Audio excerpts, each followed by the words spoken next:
जब तक परम तत्व की पहचान नहीं होती है तब तक वो कुंडलिनी योग नहीं है और वही सहज योग है। और इसकी व्यवस्था परमात्मा ने कितनी खूबसूरती से हमारे अंदर की है, वो भी एक समझने की बात है।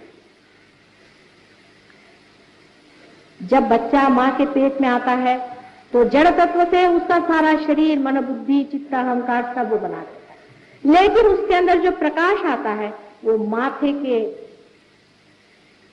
तालू में से, जिसे कि फॉन्टेनेल बोन अंग्रेजी में कहते हैं, नीचे उतरता है और अपना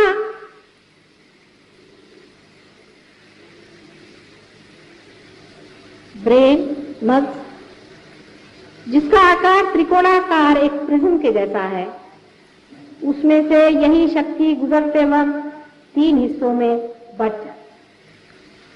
ये सब परमात्मा ने किस खूबी से किया है, ये जानने के लिए यहां अगर कोई डॉक्टर हो तो समझ सकता है। इसी को हम सिंपैथेटिक और पैरासिम्पैथेटिक नर्वस सिस्टम कहते हैं। हमारे शरीर के अंदर 2 ऐसी शक्तियां विराजमान हैं कि जिसके बारे में हम बहुत कुछ कम जानते हैं और जिसके बारे में हमें पता लगाने में बड़ी दिक्कतें होती हैं, खास करके पैरासिम्पैथेटिक नर्वस सिस्टम। अपने योग शास्त्र में इसे सुषुम्ना और ईड़ा और पिंगला ऐसी 2 सिस्टम्स बताएंगे। ईड़ा और पिंगला ये दोनों ही अपने शरीर में सिंपैथेटिक नर्वस सिस्टम का उद्भव करती है, माने उसका जड़ तत्व जो है वो सिंपैथेटिक नर्वस सिस्टम।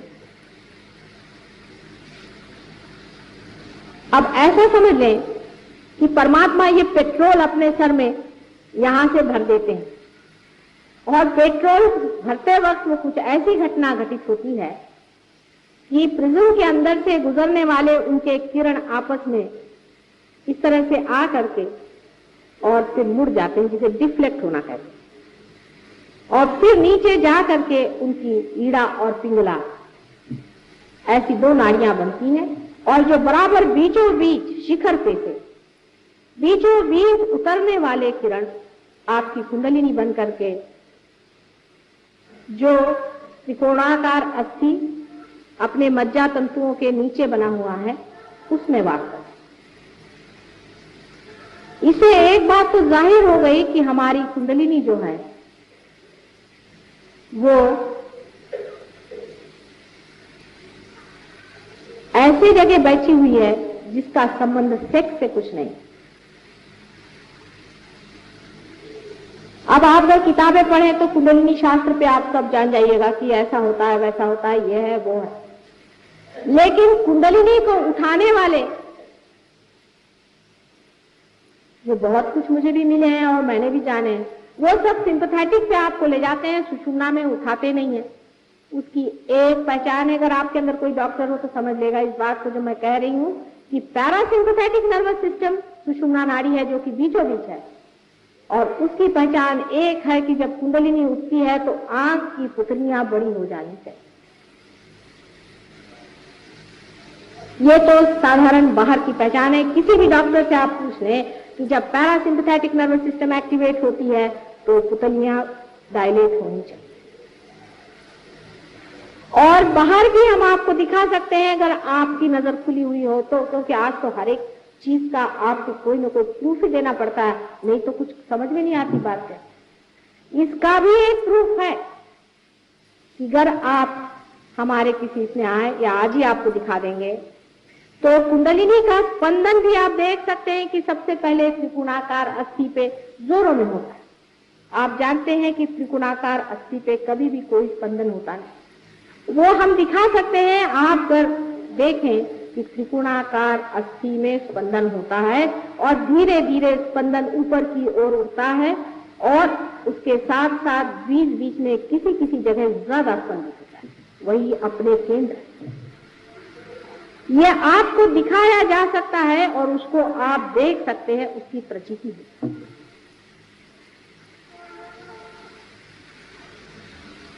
जब कुंडलिनी सुषुम्ना से उठेगी तभी आप पार हो सकते हैं, लेकिन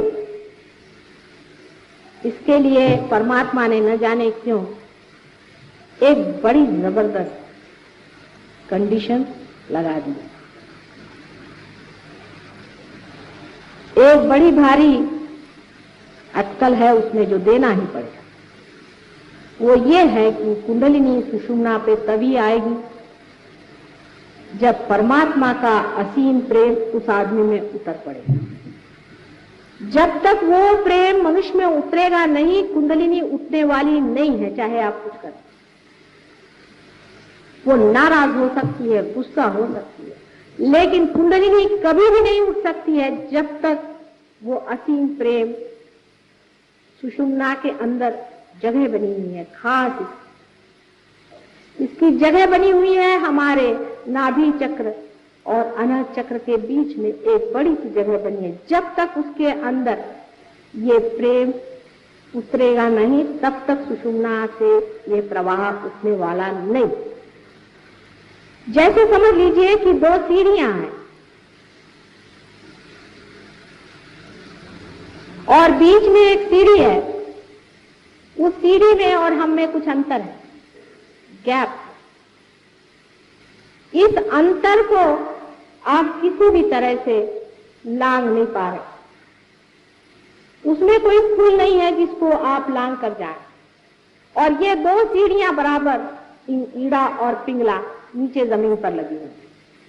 सिंपैथेटिक नर्वस सिस्टम की लेफ्ट और राइट, ये दोनों ही जमीन पर लगी हुई हैं और बीच वाली आधांतरी लटकी हुई है जो परम में पहुंचा।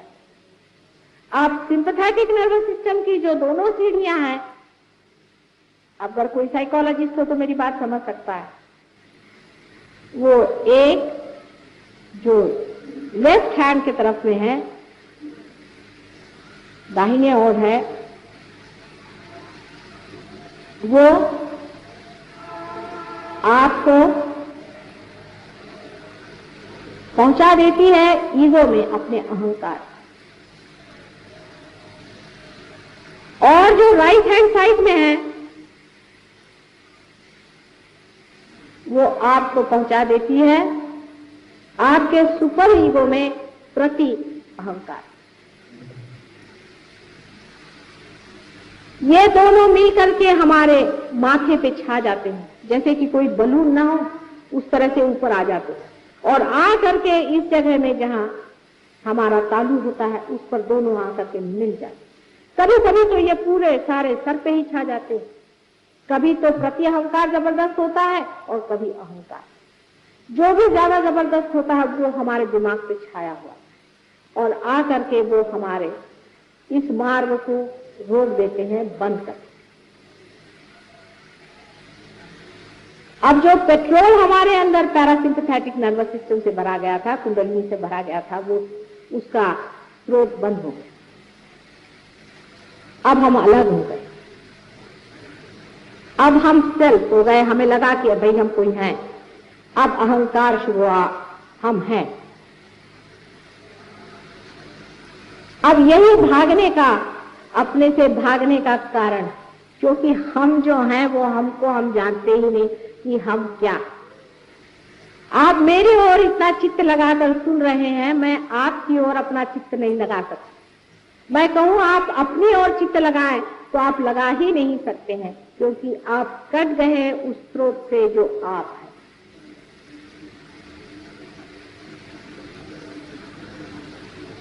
एक जो प्रति अहंकार है, सुपर ईगो है, उस पर बोझे जितने भी हमारी ओर से पड़ते जाते हैं, हर तरह के बोझे, उसको आप कह सकते हैं इस तरह के बोझे जिसमें हम अपने सिखाते हैं ये करो, वो करो, ऐसा नहीं करना चाहिए, वैसा नहीं करना चाहिए, ऐसा नहीं करना चाहिए, इधर नहीं जाना चाहिए, वो नहीं खाना चाहिए, इस तरह की चीजें। या ऐसा कहें कि हम बड़े बड़े भाषण देते हैं लोगों को, आपको हिंदुस्तानी बनना चाहिए, आपको जापानी बनना चाहिए, आपको इससे नफरत करनी चाहिए, उससे नफरत करना चाहिए, हम हिंदू हैं, हम मुसलमान हैं, ईसाई हैं, आदि तरह के सब जितने, जिसको कंडीशनिंग कहते हैं, बोझ से ये सुपर ईगो जो है तब। और जो अहंकार है वो ये कहता नहीं हम तो ये हैं, हमें ये करना चाहिए, वो करना चाहिए। जो कहता है नहीं करना चाहिए वो तो सुपर ईगो, और जो कहता है करना चाहिए वो ईगो है। असल में हम न तो कुछ नहीं करते हैं, न तो हम कुछ करते हैं। करने वाला तो कोई और ही है, बेकारी में बच खानापन नहीं। करने वाला अपना काम तो करता ही है और करेगा ही, लेकिन यही जड़ता हमारे अंदर दोनों है कि हम उस पेट्रोल को इस्तेमाल करते हैं इन दोनों ईड़ा और पिंगला से, अपने सिंपैथेटिक नर्वस सिस्टम से, उससे हम अपने को कंडीशनिंग कर लेते हैं, बोझे में डाल लेते हैं। बीचों बीच सुषुम्ना नाड़ी। अब बहुत से लोगों ने मुझसे ऐसा भी कहा कि माता जी आप तो इनके विरोध में बोलते हैं, उनके विरोध में बोलते हैं। भाई मैं किसी के विरोध में नहीं बोल रही, लेकिन तुम तो गलत सीढ़ी से चढ़ गए ना, उसे तो उतारना पड़ेगा ही जो बीच की सीढ़ी में तुम्हें चढ़ाना है। इसमें किससे मैं विरोध कर रही हूँ, मेरी समझ में नहीं आता कि इसमें किससे विरोध करके मुझे क्या करना है। मैं तो आपसे बता रही हूँ कि आप गलत सीढ़ी पे चढ़ गए, सभी उतर आइए। मैं तो बड़े बड़े गुरुजनों से मिलने जाती हूँ, उनसे बात करती हूँ कि आप कर क्या रहे हैं। कुछ करने से परमात्मा नहीं मिल सकता, इन लोगों से कुछ करवाए हुए नहीं, ये करने धरने से परमात्मा नहीं मिल सकता। ये आपको मैं क्या बता रही हूँ, आप वशिष्ठ पढ़े या नहीं तो आदि शंकराचार्य को पढ़े, जो कि हिस्टोरिकल चीज है, उनको भी पढ़े। उन्होंने भी यही कहा है कि आप परमात्मा को पाने के लिए कुछ कर नहीं सकते, लेकिन अंतर उनमें मुझमें जरा सा थोड़ा सा फर्क है। इतना ही अंतर आता है कि उन्होंने कहा था कि परमात्मा को पाने के अधिकारी बहुत ही कम, इसलिए ठीक है कि कुछ भक्ति में रहें और कुछ अपने ऊपर योग वोग लगाकर अपने मन को अनुशासित करें। लेकिन उन्होंने भी कहा था कि अनुशासित मन, फिर चाहे वो किसी भी तरह का, और वैसा भी मन कि जो विषयों के पीछे दौड़ता है और अपने को, जिसको इंटेलिजेंस कहते हैं, दोनों ही मन इस कार्य के लिए व्यक्त है। ऐसा सुंदर मन जो छोटे बच्चों जैसा निष्पाप हो, वही इस परमात्मा को पाने का अधिकारी है, ऐसा उन्होंने साफ साफ कहा। लेकिन कौन पढ़ता है उनको? उनको कोई पढ़ता जो नहीं ना। प्रश्न तो यह है कि हम लोग सभी को पढ़ते हैं, और उसमें से उनको ज्यादा पढ़ते हैं जिनको धर्म के बारे में कुछ मालूम नहीं, और मालूम भी है तो थोड़ा बहुत मालूम। जो अपने को बहुत हिंदू कहलाते हैं उनको पहले आदि शंकराचार्य को पढ़ना चाहिए। आदि शंकराचार्य ने तो हिंदू धर्म की संस्थापना करी थी, फिर आदि शंकराचार्य को क्यों नहीं पढ़ते? दुनिया भर के लोगों को आप पढ़ते हैं, उनको क्यों नहीं आप पढ़ते और उनको आप जानते क्यों? उसमें मुझमें जो अंतर है वो इतना ही है कि वो कहते थे कि बहुत ही करोड़ों में एक दो होते, मैं कहती करोड़ों में लाखों तो है ही समझते। ये आशावाद का अंतर नहीं है, ये समय का अंतर है। समय ऐसा, कलयुग का समय है ही बड़ा घनघोर युद्ध का समय, अंधकार प्रकाश का घनघोर युद्ध बस चल रहा है। आपको पता नहीं, क्योंकि आप सिर्फ अभी मुझे ही देख रहे हैं, अपने से परे आप किसी को देख नहीं पा रहे हैं। लेकिन जो लोग रियलाइज हैं वो जानते हैं कि कैसा कैसा चंग बांधा गया। आज पूर्णिमा का रोज है, आज दोनों का जोर है। नेगेटिव और पॉजिटिव फोर्सेस दोनों अपना जोर बांध रहे हैं। सिंपैथेटिक और पैरासिम्पैथेटिक का पूरा जोर है। सिंपैथेटिक पैरासिम्पैथेटिक को चूसे चली जा रही है, और सिंपैथेटिक कितना भी चूस ले, अगर पैरासिम्पैथेटिक उस अनंत से एकाकार हो जाएगी तो उसमें वो भरता ही रहेगा। कितना भी आप पेट्रोल खर्चा करें, अगर वो पेट्रोल पंप ही में लगा हुआ है तो फिर क्या डरने की? ये सारे सिंपैथेटिक का प्रश्न। सिंपैथेटिक की जो एक्टिव कॉन्शियसनेस की साइड है, जहां से आप सारा काम करते हैं, जिसे एनर्जी इस्तेमाल करते हैं, वो अगर अति इस्तेमाल हो तो कैंसर जैसा रोग हो जाता है। और जिस तरफ में सुपर ईगो होता है वो ज्यादा इस्तेमाल हो तो पागलपन आ जाता है। हम किसी को ठीक ठाक नहीं करते हैं। यह भी कहना कि हम बीमारियां ठीक करते हैं एक तरह से गलत ही बात, क्योंकि वो तो पैरासिम्पैथेटिक नर्वस सिस्टम, जो कि इन दोनों भी सिस्टम को ठंडा कर देती है, अपने आप ही मनुष्य जो है वो ठीक हो जाता है। अगर कोई पागलपन होगा तो वो भी ठीक हो जाएगा। और अगर कोई आपके अंदर में ओवर एक्टिविटी से कैंसर जैसा रोग होगा, वो भी ठीक है। कैंसर का इलाज सिर्फ सहज योग, और कोई उसका इलाज संसार में नहीं है, ये बात सिद्ध हो जाएगी। हम जानते हैं कि थोड़े दिन में बिल्कुल ये बात सिद्ध हो जाएगी, और हमने बहुतों का इलाज भी जो किया है कैंसर का, वो भी लोग यहाँ बैठे हुए हैं, वो भी बता सकते हैं।